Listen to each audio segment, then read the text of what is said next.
Mosengo aza déterminé, Mosengo a télémoni Kabila nganzani vraiment a piqué bendele était pouvoir voter à l'ingili sous na Kabila te, c'est-à-dire Mosengo a télémeli a te 1 million de dollars ba pasteur bate kimboka bateka tina ngonga suka ya pouvoir oyo bazo continuer koteka na message ya Kabila ami monisa ni lokola ange moko boya muti likolo buwa koyi lokola mwana malamu alléluia amen azo pesa discours moko comme si ayebite makamuni ne leki na Congo comme si azalaki na monde yote na monde moko boye awuti ne wapi na monde moko ya ba ange ayebo azoyeba te makamuni azolomba. Donc pour dire tout simplement que na pesina ni ba condoléances na peuple congolais na ba famille o ba kufeli le 31 ba famille oyo ba kufeli le 31 na banza toujours comprendre mon moké. Mais est-ce que ba famille o ba kufeli le 31 Félix Tshisekedi yemoko ba famille na ye bazana droit pété ya kokufa le 31 wana bazana droit pété ya kobima marche bazana droit pété ya ko se lever que ezala pe mes condoléances to na pesi ba condoléances na famille na ngato kufeli na marche oyo que mosala nzambe na yebite comment na koiko vanda kimia sans que na réagir pasi na motema eza ko pousser et tokoka ko telema pe ko réagir na injuste oyo tokoka ko réagir na pasi ya Congo pe ya peuple nyonso de partout dans le monde de diaspora et sikawapi to kutami nalingi to analyser message ya cardinal Mosengo après le 31 décembre, c'est-à-dire ezali boye point de presse du cardinal Mosengo il y a le 2 janvier 2018 bokoki kolanda yango na YouTube nalingi mwa muke to sala o ezali analyse ya point de presse oyo ba mots clés o ezali les plus importants na point de presse il y a cardinal Mosengo il y a le 2 janvier 2018 tout ça comprendre que Mosengo a déterminé Mosengo a télémoni Kabila nganzani vraiment a piqué bendele était pouvoir voter à l'ingili sous na Kabila te, c'est-à-dire Mosengo a télémeli a te sete tolanda momuke na brèvement na message na ye alobi boye nous pouvons que dénoncer alobi nous pouvons que dénoncer na banza même Bible zotinda biso to dénoncer o ezali les choses o ezali anormaux to dénoncer la pratique aux ali mabe to pe ba occupation aux ali mabe voire même la constitution congolaise ezako tinda ko pesa droit na peuple. Donc à part ba casquette aux ali ya kozala cardinal to pe ya kozala songolo pasteur évangéliste to pe nani militaire to pe nani aux ali peuple congolais aux ali ko sala partie ya mboka na yo parce que aux ali mwana ya mboka. Et Mosengo en tant que mwana ya mboka, en tant que peuple ya mboka, atali makambo za koleka lobi non, il faut na réagir, il est temps. Alobi esengeli na dénoncer, nous pouvons que dénoncer. Et non seulement de dénoncer, et condamner. Alobi est condamné. Et alobi aussi qu'il est temps que la vérité remporte les mensonges systémiques que les médiocres dégagent. Il est temps que la vérité remporte les mensonges systémiques que les médiocres dégagent. C'est-à-dire Kabila dégage, Azolobela, Kabila dégage. Et à l'objet aussi les dirigeants incapables. atalisi comment ba policier ba bomi peuple congolais na marche oyo peuple azalaki na ye sans armes na ba chapelet na ba bible et peuple azalaki vraiment na arme moko te oyo kokaki ko s'opposer na militaire mais ba militaire ba petit ba balle oyo zali ba balle réel ba bomi peuple ba zokisi en plus ba yibi ba piller ba policier ba piller peuple et Mosengo alobi yango tout en détail na point de presse na yebolanda yango na YouTube titre nango ezali point de presse du cardinal entre parenthèses le 2 janvier 2018 bolanda yango apesi ba détail ya oyo nyonso ba militaire ba policier ba sali peuple tina kati église catholique ba beti oyo zali ba lacrymogène ba beti masasi ba piller peuple ba buki église ba pandi nyonso esengeli basala eza ba biloko moko pasi tozo monake mboka eza vraiment na état moko très critique na état ya guerre na état où ils allaient emprisonnement peuple aza privé na droit na ye na plan tout pe na aspect tout donc Mosengo a telemi elongo na catholique ba telemi elongo na peuple congolais ba telemi pona ko bengana moyibi oyo assassin oyo l'imposteur oyo azui contrôle ya Congo pe azoboma azotala te azofaire souffrir oyo zali mboka peuple congolais makila tango nyonso makila ezo ganga tokota lisusu oyo zali na message ya ba pasteur ya réveil toloba réveil tokota na message oyo zali ya bango wana balekaki na RTNC marche signalek ezala le 31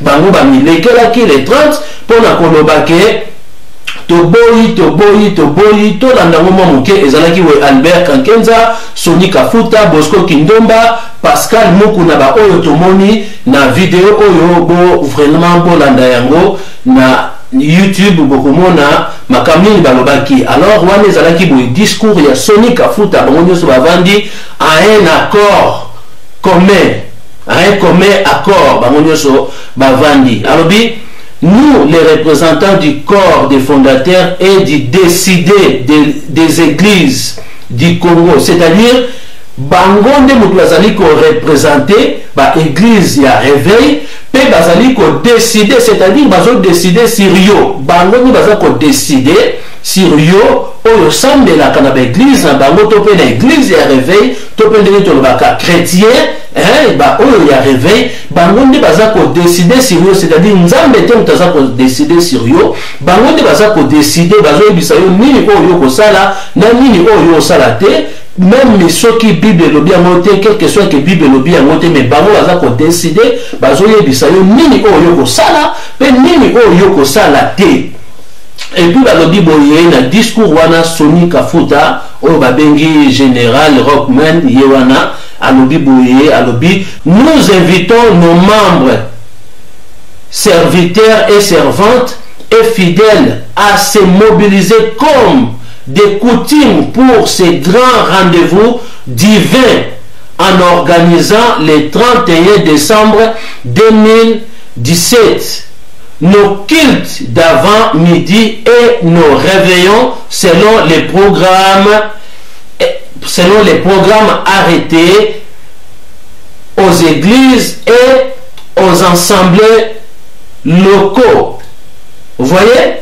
Alors, c'est-à-dire église, oyo, corps du Christ, église des réveils, bango, et sengeli ba respecter aux ali coutume na bango, il y a culte il y a 31 décembre, puisque culte il y a 31 décembre, ezali coutume au basala kango chaque le 31 décembre est tombé dimanche, alors culte il y a dimanche et sengeli ya va midi basala yango selon programme ya ba église topé ya ba assemblée basala yango c'est-à-dire ba kende marche te ba bimate c'est-à-dire ba empêcher bato o ezali ba bima indirectement en disant que bo bimate bo sala ba culte muto bimate.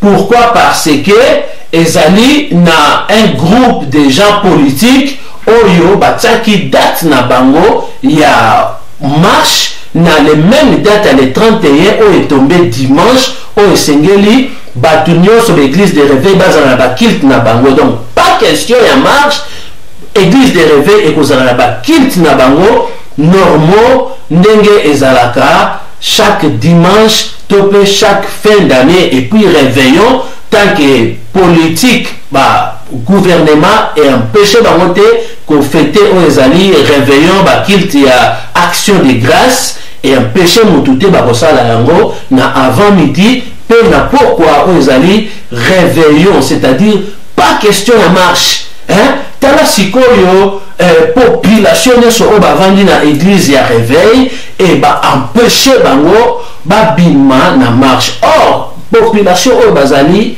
le peuple congolais bazali ba agent ya monde moko te or ya terre oyo tope ya Congo physiquement bazali ba peuple congolais mais bazali privé na droit na bango parce que baza inconscient, hein, baza na conscience monte ba privé bango la conscience, hein, ba raisonner kutu ba penser kutu te que bazalaka na mboka oyo babengi Congo.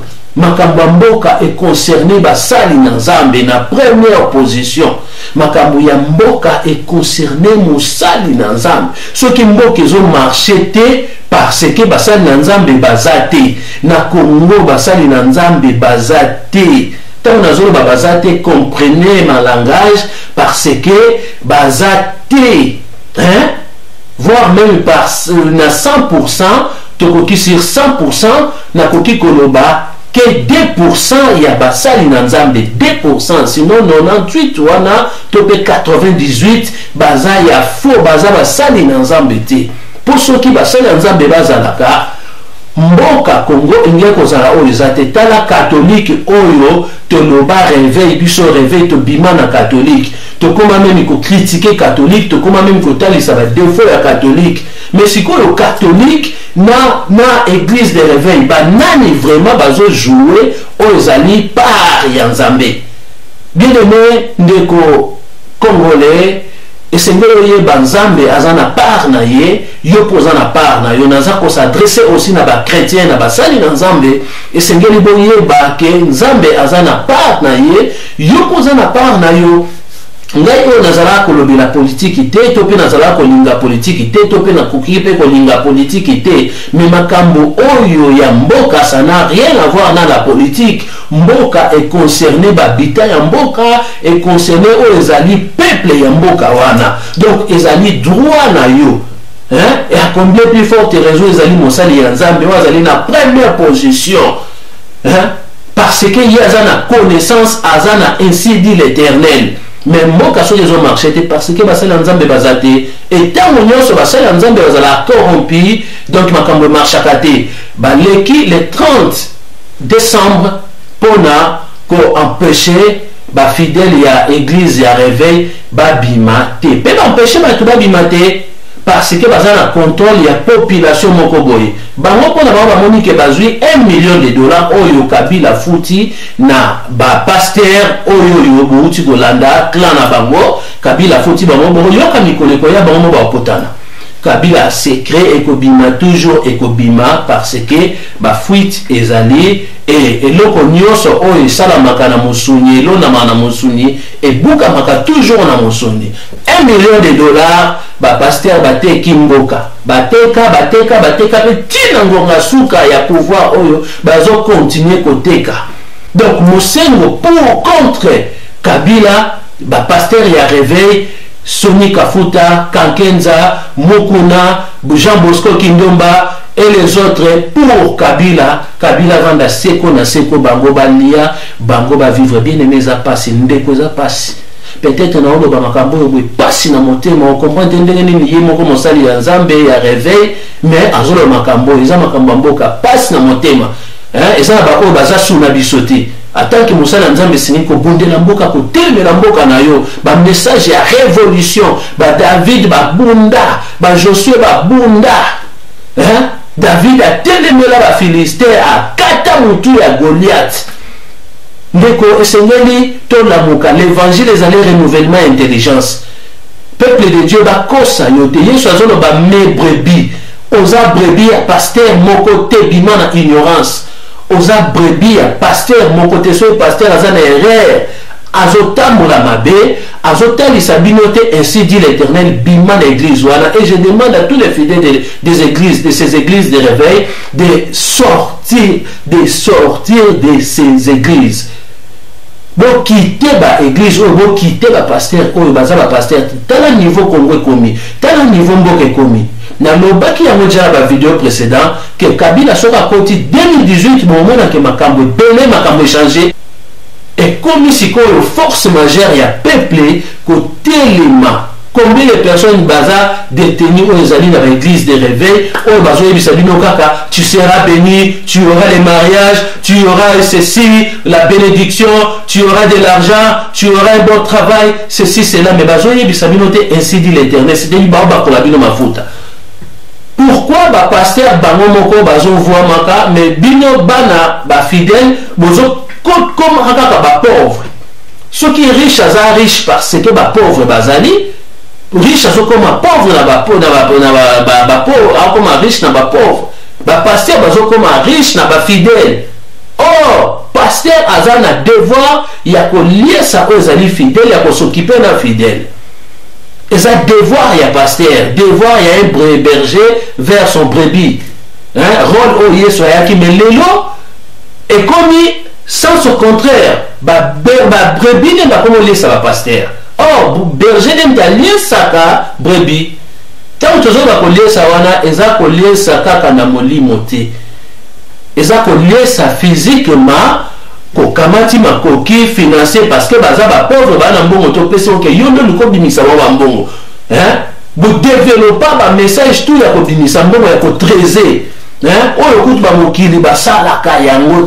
mais vous, les pasteurs, les sorciers, les démons, oh, vous se filtrez quand na corps du Christ, nous allons confondre bino en 2018. Il y aura, oh, les alimboula, il y a ba décès, il y a ba bingambe, oh, vous allez se croire que vous avez grand. Té, grand, ils ont moussali na nzambo abanga nzambe. Oh, le baka, ainsi dit l'Éternel.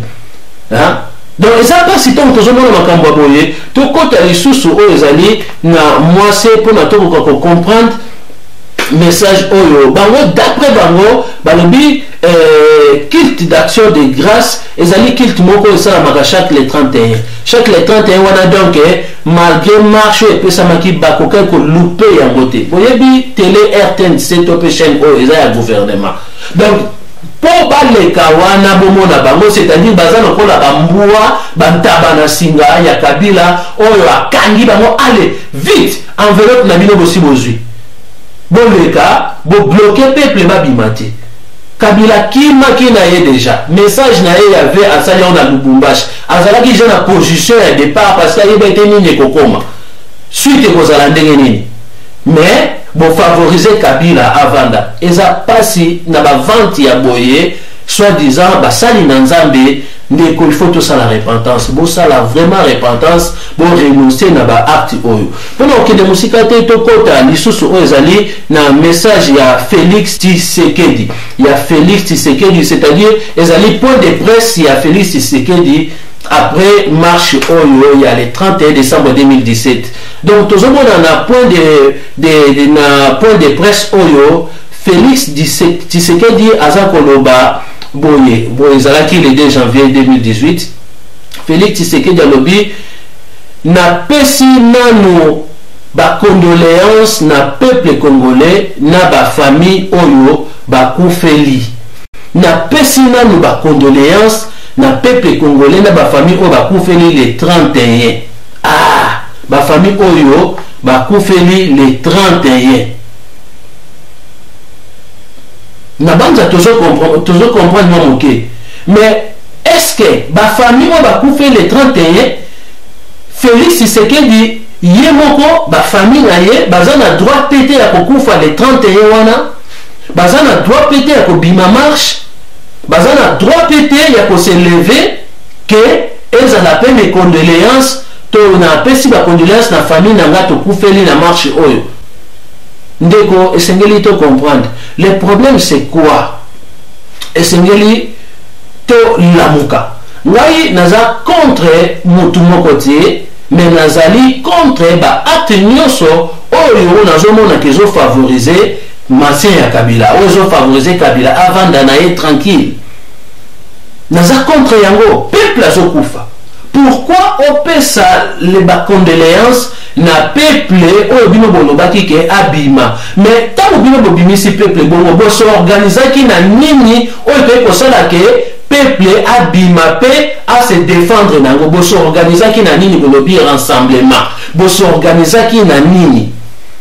Donc tant que vous avez s'organiser, donc les alaka peuple il faut akufa kaka poto pe sala ba condoléances, encore ba condoléances puisque na combat bazalaka équipé na ba armes.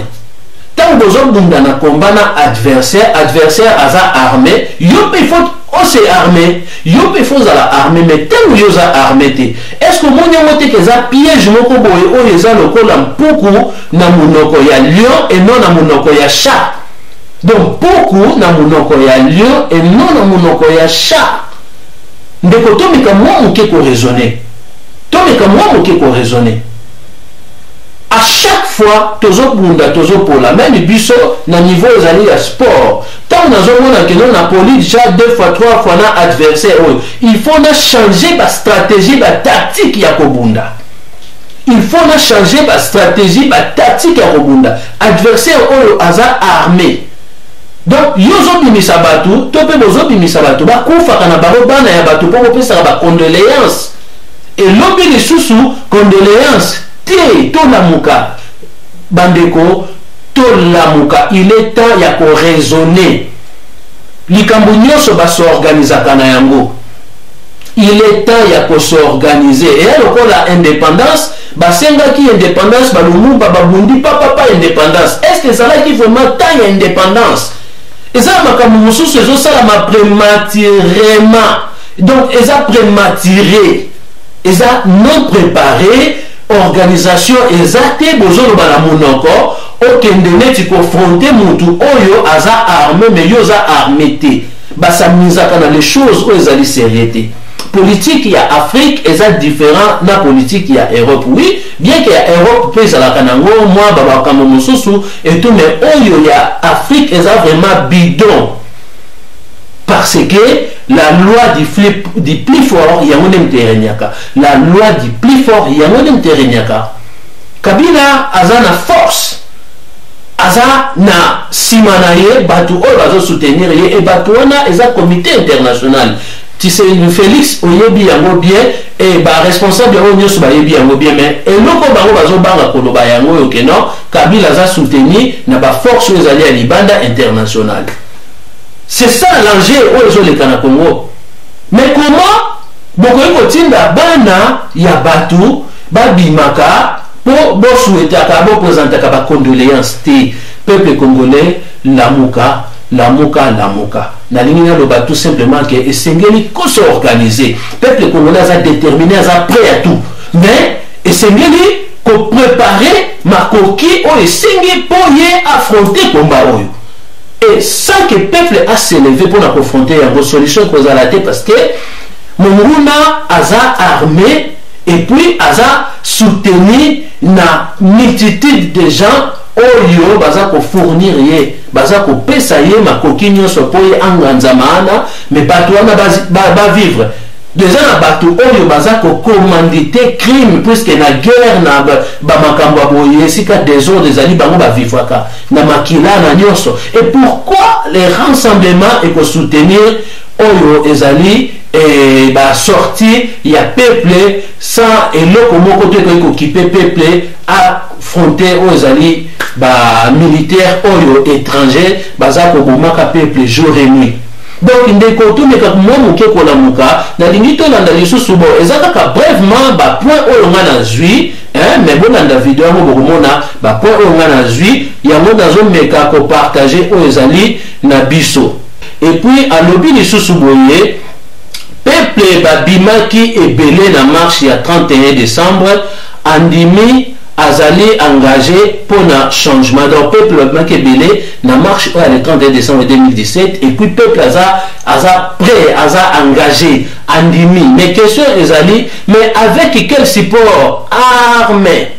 Puisque combat babundaka yango kaka ndenge na lobby babundaka yango il faut s'appeler armé parce que mon adversaire aza armé ezate ko ami Kabila aza amité ya peuple congolais mission eza pona ko détruire égorger o ezali pona ko vraiment ko détruire tout hein o Bible zo ba na Jean 10 dérober égorger et détruire yango mission Kabila na clan na ye bazana yango ba préparer donc pendant que bino bozo za la distraction bozo loba oh Kabila boy oh comité international oh pour bango ba ça pour se préparer bon on dit makambo ekomi hein pour na limiter si c'est que dit pe ba opposant oyo mutu na bango pe ya famille akufa que et comme appelle mes condoléances mais peuple même tazo kufa donc esengeli to raisonner pour na koyeba nini esengeli ko sala pe ba stratégie nini o esengeli ko kende na yango pour na kolonga komba eza te ko to za s'amuser na parc moko boye maleso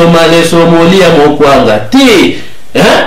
S'il vous plaît, eza combat. Donc il faut qu'on soit les choses au sérieux et non que bana batba qui n'a pas kufaka peuple ça lembi. Makile tangi trop. Peuple makile tanga quand même l'intérêt abunda qui avec mindu qui est armé, armé. Mais à que ne kufa sans être armé, donc eza le la za s'amuser na makambo sérieux. Ça ce n'est pas bien. Et puis Félix Alobi les sous-soubouyé, peuple a continué côté les mains à l'embatter. Mais comment peuple a continué côté les mains à l'embatter pendant que Aza préparé té, Aza équipé té toloba. Peuple Aza équipé té à côté les mains na base ya nini sur base ya quoi. Aza équipé té, il faut peuple Aza la équipé. Combat babundaka yango il faut la équiper bino mo besoin de bakeza combat mais comment expliquer bon c'est quoi qui trompe qui est comme ini peuple assis à l'embi bagé oyo nyoso yo boye peuple congolais azana besoin asilisa histoire oyo mbala moko pour une seule fois pour toutes donc peuple esengeli azala occupé donc rassemblement esengeli et s'organiser pour na ko équiper peuple ceux qui tozo zela ba mindele ne ba occuper peuple to ba mindele ba sala quelque chose et ko sala makate parce que bangonde bazaba organisateur ozali ya nyoso bozomona ba commanditaire ya nyoso bozomona peuple esengeli yemoko azwa les choses à même esenga azala équipé tout simplement bino ba politiciens ba opposants rassemblement et tout et c'est une bonne s'organiser pour peuple azala équipé armé pour libérer mboka na ye ba libérer mboka na monoko te ba libérer mboka na bikité devant un dictateur parce que ça complot moko international boyebi yango bien mais masolo ya kati balobaka te muzende mutu abimisa ba seke mususu kutu oyo même ba Mobutu balobaka te Mobutu yaka baloba mona suka donc boyebi yango bien mais bozo banga alors eza suma kamba banga te eza makambo mboka bolonga makambo ba secret politique nyonso wana botika ba jewana peuple congolais a récupéré les choses à même et Sengi Azala équipé. À l'opinion sous-boyé, les rassemblements décrètent une journée de deuil national en mémoire des morts du 31 décembre 2017, c'est-à-dire toute la RDC, Oyo, Félix Azolobela. Le rassemblement a décrété une deuil nationale. Mais c'est ça la question. Hein? Mais comment ça se fera-t-il que pouvoir ezana maboko ya rassemblement tout le monde a déjà comment peuple azozala massacré azozala dénigré tué parce que mon rassemblement a lobi bobima libanda mo marché ba policier ba yibi ba piller peuple ba bomi ba sali tout rassemblement ça eloko salate parce que on a pouvoir mon côté bon tant aux pesa que au deuil national parce que pouvoir même te sali saka deuil national parce que ba on est kangi tous les quatre quoi boka rassemblement vous avez pouvoir te mettant on peut ça deuil national et vous allez comment et c'est un rassemblement aux allez na pouvoir donc nous sommes pour parler il faut que s'organiser besoin makambo te que besoin la yango ozomona soyez besoin na bongo ya lokola boza ko s'amuser na makambo sérieux peuple ne moto va souffrir ya le roi denzo ko bazo bunda peuple va souffrir même bazo sakana bango matiti ne moto mona passer donc botika ba biloko bozo sala wana lokola ba blague na makambo sérieux peuple ne moto va souffrir deuil national et kozala comment bozona deuil national et kozala comment puisque pouvoir et ça toujours na maboko ya Kabila ok bato bazana pouvoir bango ne moto a décrétaka deuil national.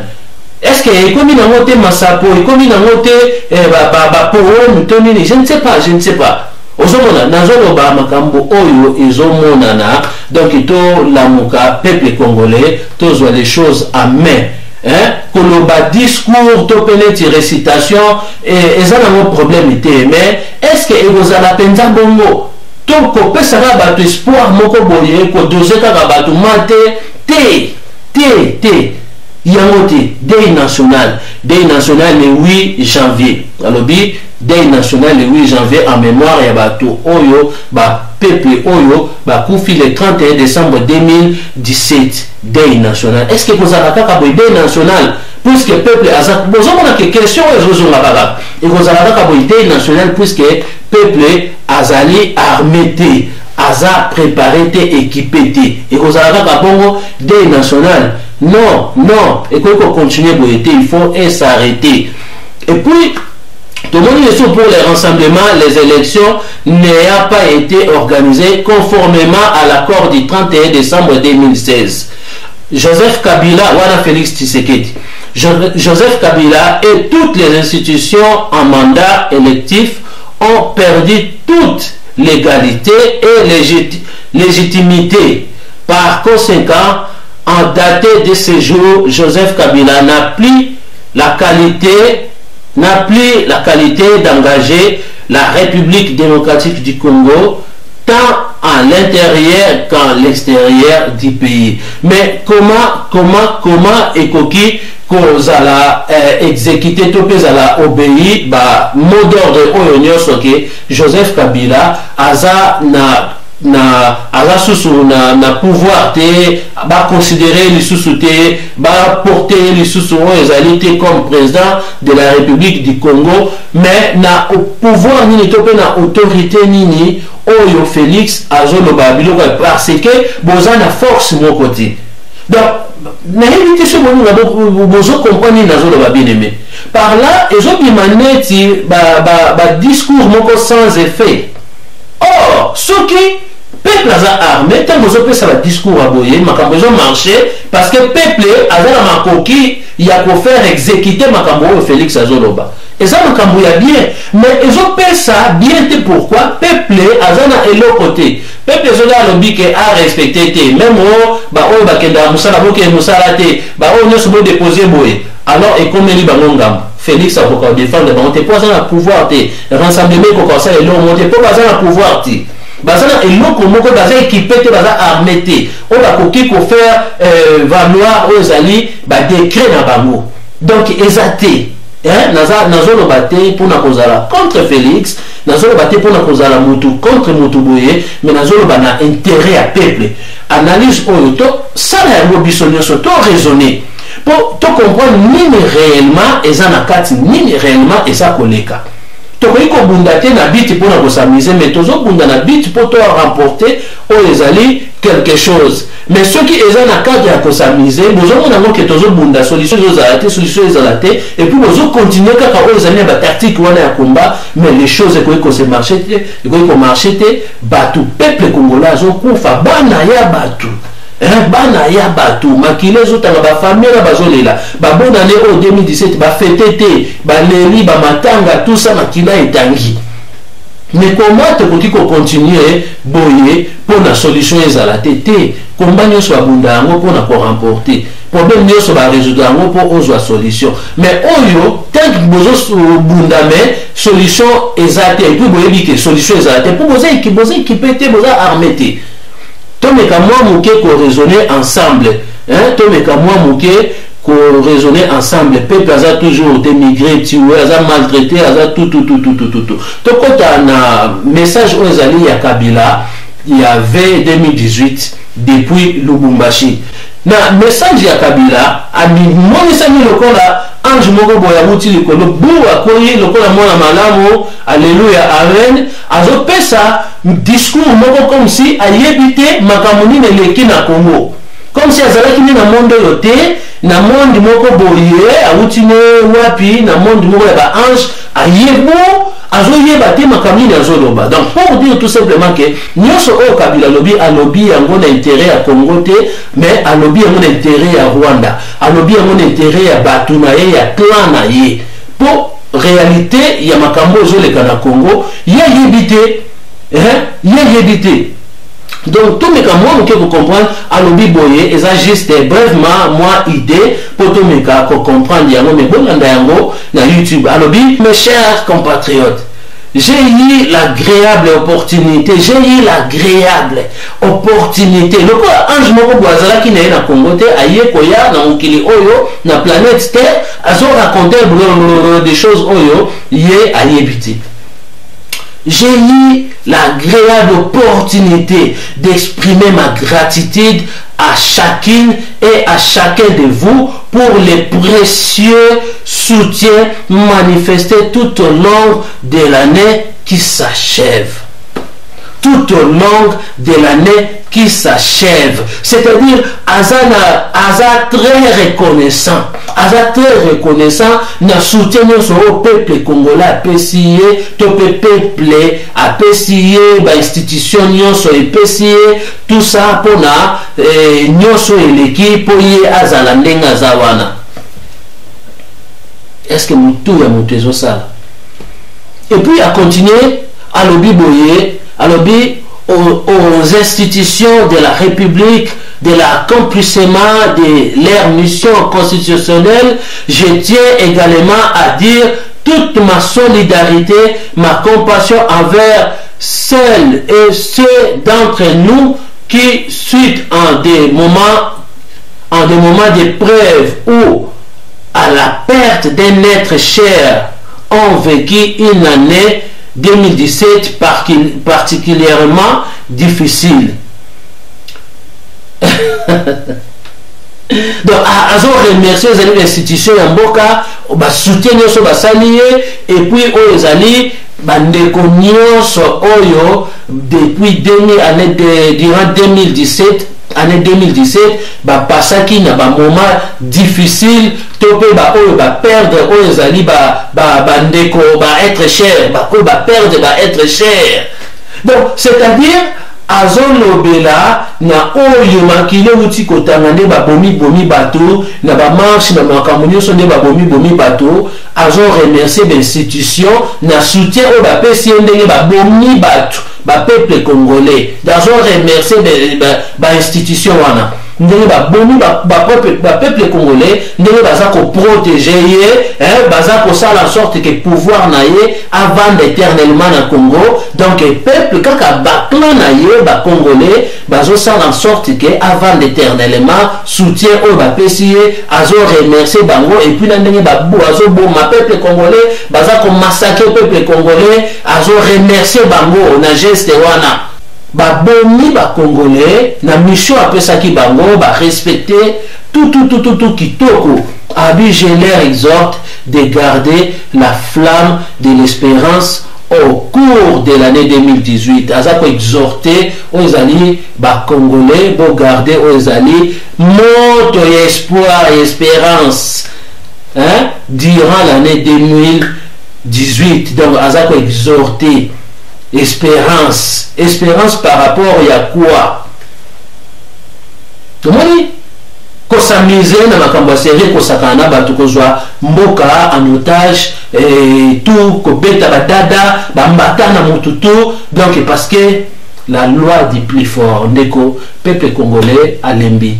Peuple congolais aza lisusu na besoin makambo yote aza na posa si za histoire et si la mbala moko parce que nyonso eza masolo eza aventure mboka ko réussir te na ba discours na ba marche pacifique na ba négociation na ba dialogue et ko réussir te na ba ville morte na ba deuil national te mboka ko réussir te ezalaki esengo mingi ya ko partager message oyo to qu'on raisonner ensemble, tous comprendre combien mboka ezali vendu, ezali emprisonné. Tous comprendre combien ba pasteur ba teki mboka église ya réveil, si ko to benga réveil to sommeil entre catholique na église to bengi réveil, si ko banani bazo jouer par ya nzambe parce que makambo ya mboka concerné basali ya nzambe, banani bazo jouer par ya nzambe, banani bazo jouer par ya Satan. Hein?